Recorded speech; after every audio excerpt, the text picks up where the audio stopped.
সারাদিন পর বাসায় ফিরে ড্রয়িং রুম থেকে বেডরুমে পা দিলেই দেখা যায় মোবাইলের নেটওয়ার্কের দাগগুলো গায়েব। হুম একদম পরিচিত একটা সমস্যা। তাই না? বাধ্য হয়ে তখন ওই বারান্দায় বা জানালার গ্রিল ধরে কথা বলতে হয়। তো আজকে আমাদের সামনে থাকা এই সোর্সগুলো ঘেটে আমাদের ডিপ ডাইভের মিশন হলো আচ্ছা, এই দেয়ালের ভেতরে নেটওয়ার্ক ড্রপ সমস্যার একদম মূলে যাওয়া, আর বিটিআরসি কিভাবে নতুন একটা তরঙ্গের সাহায্যে এই অচলাবস্থা ভাঙতে যাচ্ছে সেটা বিশ্লেষণ করা। হ্যাঁ মানে এই ইনডোর সমস্যার মূলত ফ্রিকোয়েন্সি বা তরঙ্গের সীমাবদ্ধতা কাজ করে। আচ্ছা। শহরের কংক্রিটের দেয়াল হোক বা মফস্বল, সবখানে এই নেটওয়ার্ক ড্রপ বেশ প্রকট।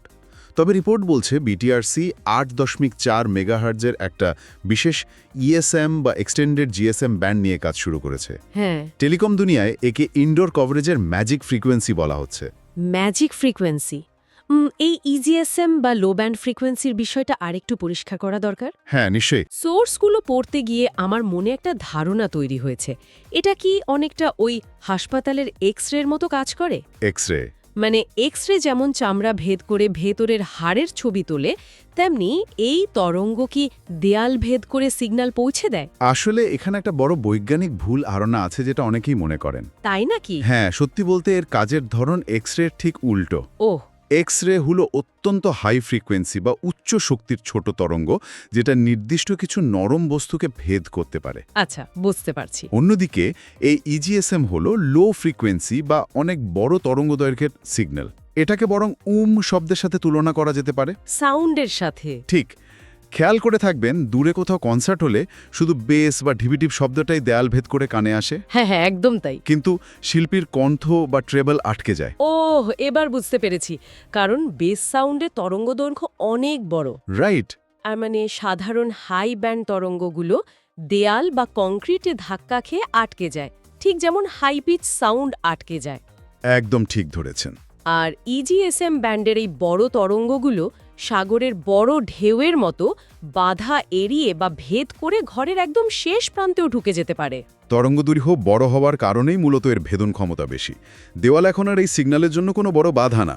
প্রযুক্তিগত দিক থেকে বিষয়টা তো দারুণ যুগান্তকারী, কিন্তু প্রশ্ন হলো, এটা যদি দেয়াল ভেদ করার ক্ষেত্রে এতই কার্যকর হয়, তাহলে আমরা এখনও এর সুবিধা পাচ্ছি না কেন? রিপোর্টগুলো তো বলছে যে রবি এবং বাংলালিংক ইতোমধ্যেই এই তরঙ্গের জন্য বিটিআরসির কাছে আবেদন করেছে।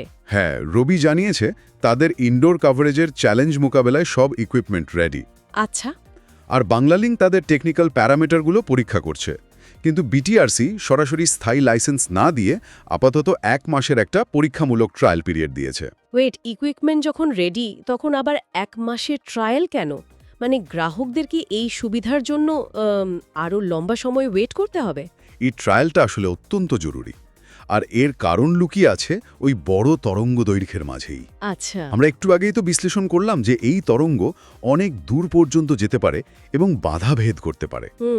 এর মানে হলো এটি দেশের সীমানার কাঁটাতারও মানবে না। ও আচ্ছা।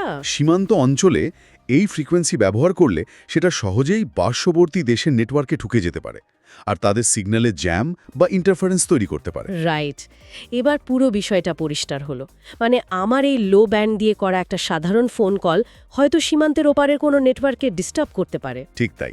এই কারণে সীমান্ত ও প্রত্যন্ত অঞ্চলগুলোতে আগে ট্রায়াল করে দেখা হচ্ছে যে পাশের দেশের ফ্রিকোয়েন্সির সাথে এর কোনো সংঘাত হয় কিনা। একদম।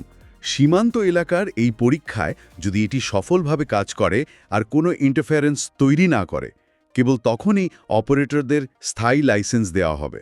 তার ট্রায়াল সফল হলে ঘরের ভেতরে সিগন্যাল খোঁজার ওই ভোগান্তির অবসান ঘটবে। হ্যাঁ। কল ড্রপ মুক্ত একটা নিরবিচ্ছিন্ন সেবার নতুন অধ্যায় শুরু হতে যাচ্ছে। এবং দেশের বড় একটা জনগোষ্ঠী, বিশেষ করে মফস্বলের মানুষ এর সরাসরি সুফল পাবেন। দৈনন্দিন যোগাযোগের অভিজ্ঞতায় এটা বেশ বড় একটা পরিবর্তন আনবে।